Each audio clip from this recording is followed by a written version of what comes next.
gars, protégeons-nous. Hein. Le corona dehors. C'est pour ça que j'ai bandé mon nez et ma bouche. C'est pour me protéger les autres. On ne sait jamais. Donc, les gars, donc, comme je vous ai promis la dernière fois où nous allons aborder un nouveau thème. Notre deuxième thème, c'est l'accès aux services financiers. Donc, ensemble, ça va travailler fort. Donc, accrochez-vous. Donc, ceux qui ont les vestes là, enlevez d'abord. Oui, toi, enlève d'abord ta veste comme je suis en train de faire. Hein? Histoire de mettre tout le monde à l'aise. Il ne faut pas que les gars croient là que... Voilà. Donc, aujourd'hui, comme je disais tantôt, on va parler de l'accès aux services financiers. Et il faut dire que, comme je disais, la vie, c'est les niveaux. Beaucoup de gens pensent que la finance, c'est l'affaire des autres qui ne sont pas concernés. Or, chacun au quotidien utilise la finance, mais à sa manière. Hein? Comme disait un artiste camerounais, il y a les niveaux. Tout le monde a son niveau. La vie a les niveaux. Donc ici, l'objectif, c'est de mettre au clair la pensée de chaque personne. Lui permettre de connaître quel est son niveau à ce jour et comment il fait pour passer d'un niveau à un autre. C'est ça le but de l'éducation financière. Donc, l'accès aux services financiers, pourquoi? Parce que tout le monde, chaque personne, chaque jour utilise les services financiers. Depuis la maternelle, nous avons utilisé les services financiers. Au lycée et collège, c'était le cas. À l'université et même aujourd'hui dans nos activités. Sauf que les niveaux ont évolué. Je vais vous raconter une histoire que j'aime bien. À l'époque, quand j'étais tout jeune, j'avais mon arrière-grand-mère. Je vous garantis qu'il n'y a personne qui épargnait comme elle. Ça veut dire que quoi? Ça veut dire qu'en réalité, elle avait son dessous de matelas. Chaque 5 francs qu'on lui donnait, elle y mettait. Sur son dessous de matelas.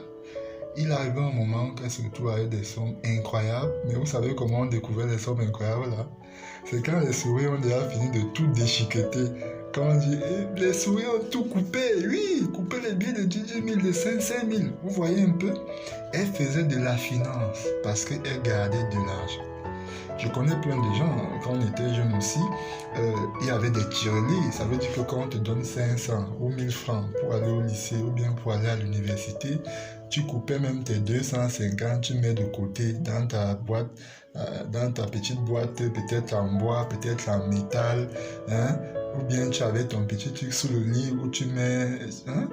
Pour économiser. Donc, c'est ça, en fait, quand on parle d'accès aux services financiers. Et à ce moment précis, nous faisions de la finance. Parce que nous faisions quoi? Nous épargnions. C'est vrai qu'on n'était pas précis, on ne connaissait pas vraiment ce que nous étions en train de faire. Ou ma grand-mère qui gardait de l'argent sur le matelas ne savait pas ce qu'elle faisait, mais elle faisait de la finance. Donc, les services financiers digitaux, donc, ce sont ces services qui nous permettent d'accéder à nos fonds ou alors de sécuriser nos fonds moyennant des intérêts, ou alors de solliciter des fonds pour travailler. Et là, on parle de crédit. Pour ces services, je vais vous les citer. On va parler de l'épargne, on va parler épargne ou placement, parce que l'épargne même c'est un type de placement. Donc, épargne, crédit, transfert d'argent, assurance.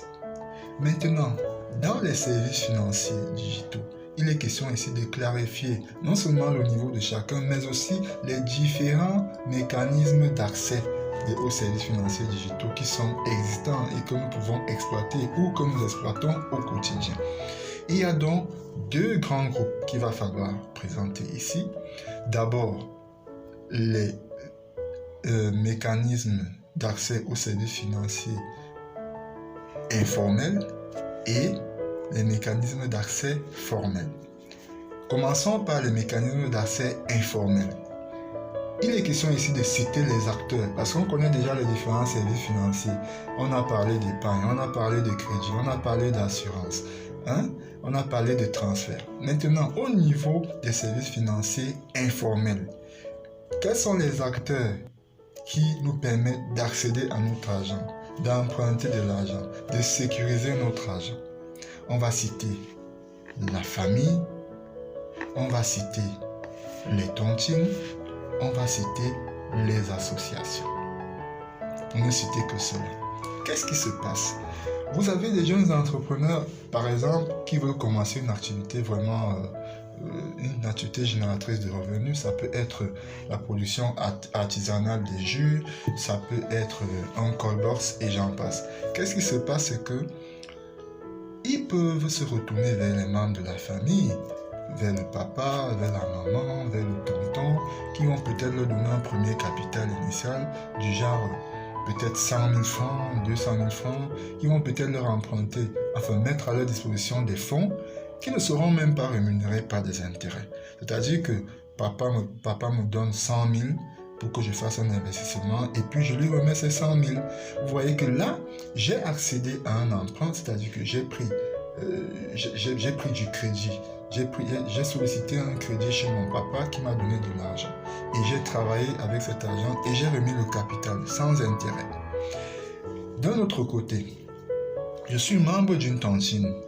Et disons-le banalement, je tontine 10 000 pour mon épargne, j'ai tontine 1000 francs pour les situations, pour l'assurance, et je tontine peut-être 5 000 pour accéder à un lopin de terre.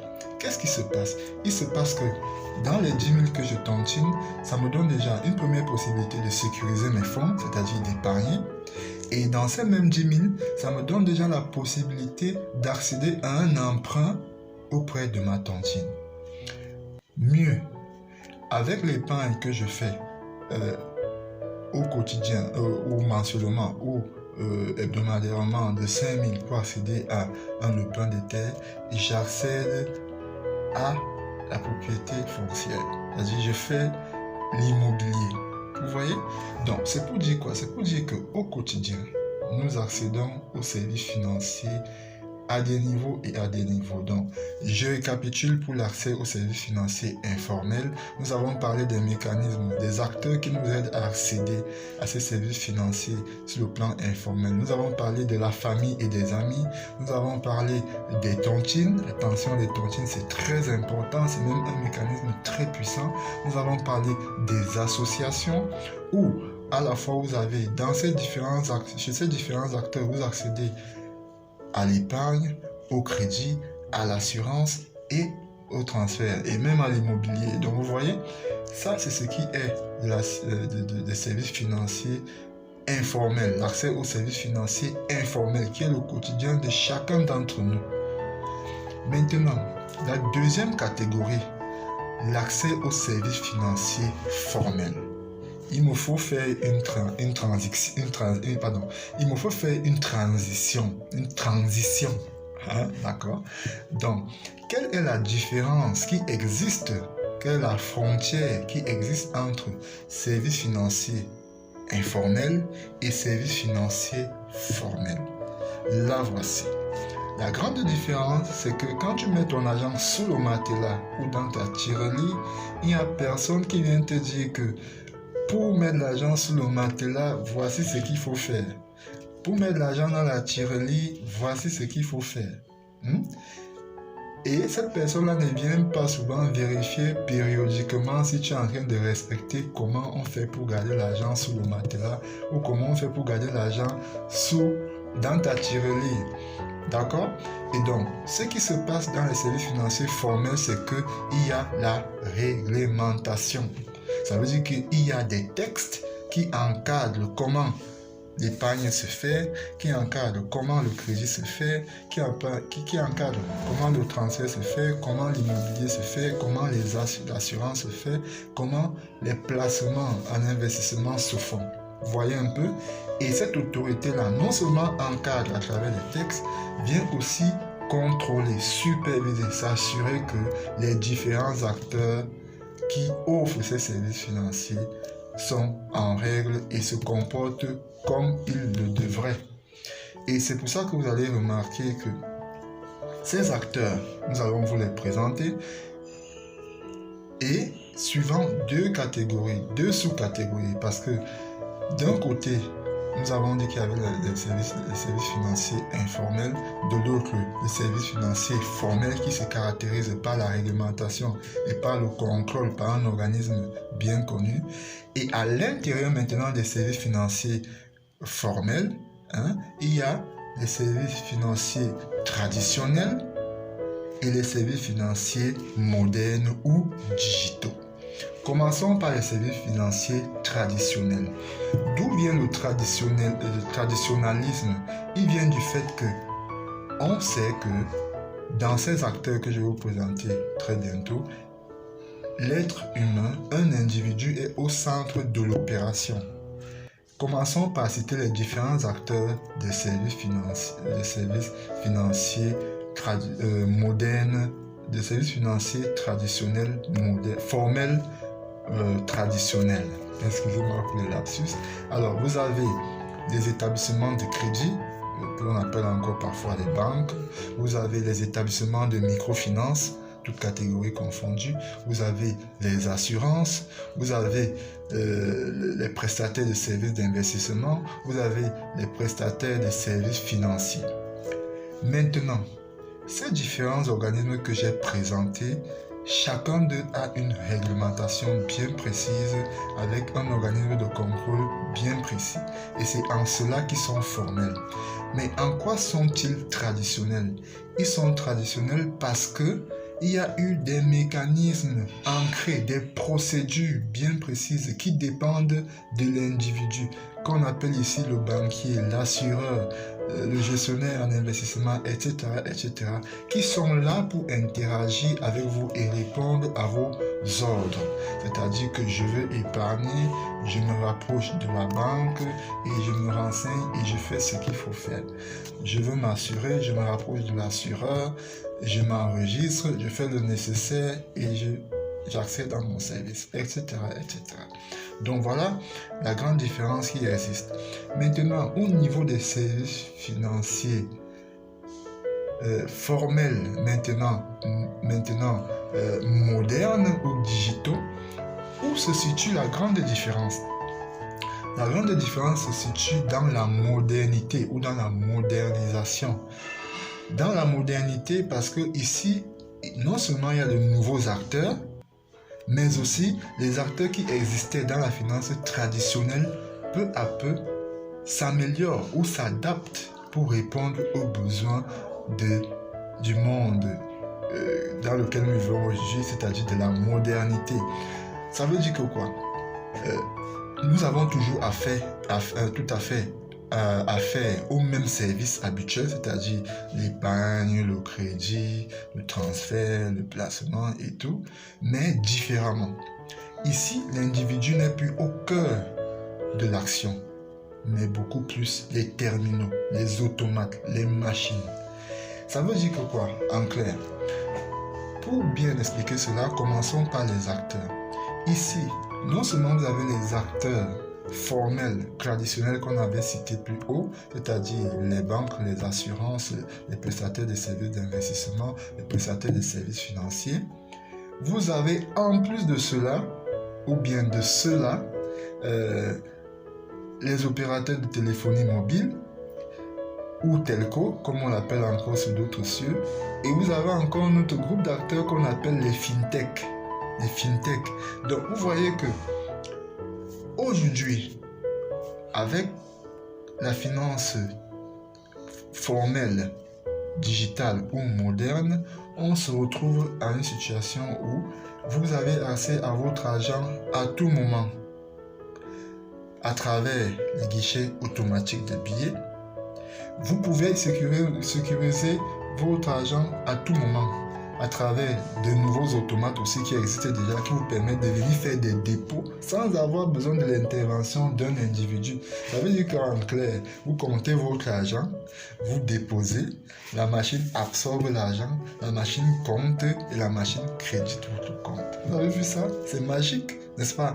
Alors, vous pouvez, à travers des plateformes, j'ai parlé des guichets automatiques, les deux automates retrait, versement. J'ai parlé aussi du web. Ça veut dire que je suis assis comme je suis assis chez moi là, à travers mon terminal qui peut être mon ordinateur. Je fais un virement ou un transfert d'argent, ou bien je crédite mon compte, ou bien je consulte mon compte. Vous voyez un peu. Et dans le même temps, je peux avoir mon téléphone tout à côté de moi, on m'appelle qu'il y a peut-être un cas de maladie et je fais un transfert rapidement à la personne qui a ce problème, vu que c'est ça quelqu'un avec qui on a de la sympathie, ou bien, je sais pas trop quoi, on se comprend très bien. Et pourvu que je l'ai aussi, cet argent-là, voilà, on ne refuse pas toujours parce qu'on ne veut pas, mais parce qu'on ne peut pas. Donc, c'est un peu ça la grande différence qu'il y a aujourd'hui dans l'accès aux services financiers. Donc, la vie, c'est des niveaux et des niveaux. Et la finance n'est pas une exception à cette règle.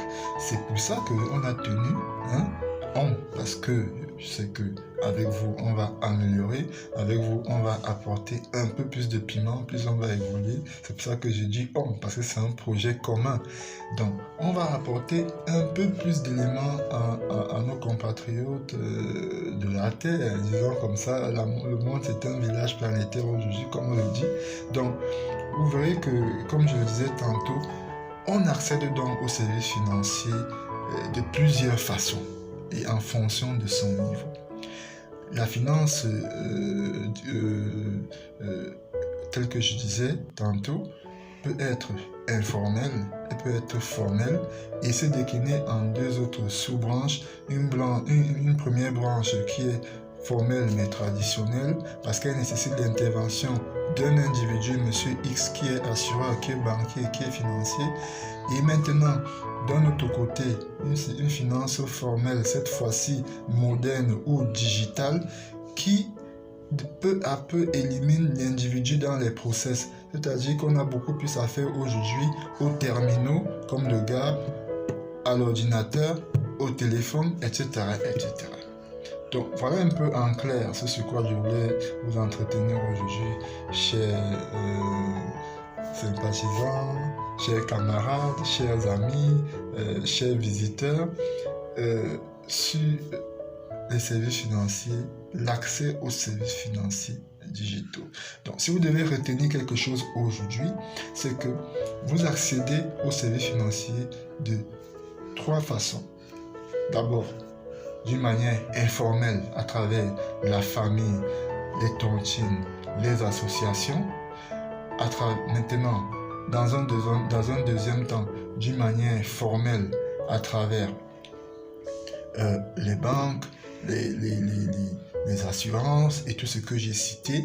Et enfin, à travers un mécanisme plutôt moderne cette fois-ci qui s'accompagne de l'intervention des automates, c'est-à-dire des ordinateurs, des guichets automatiques des billets et aussi des téléphones.